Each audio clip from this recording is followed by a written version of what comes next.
Pinupuri ka namin, O Diyos, Ama, Anak, at Espiritu Santo.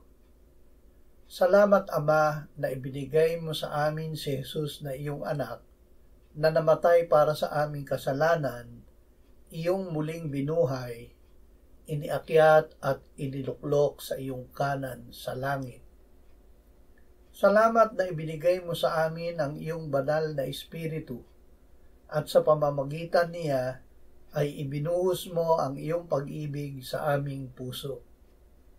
Salamat, Ama, na sa aming kahinaan ay ibinibigay mo ang iyong kapangyarihan sa amin. Salamat sa iyong baluti na lagi naming magagamit upang kami ay makatagal laban sa diablo.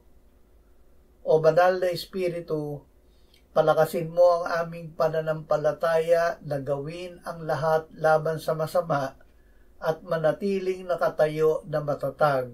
Amen.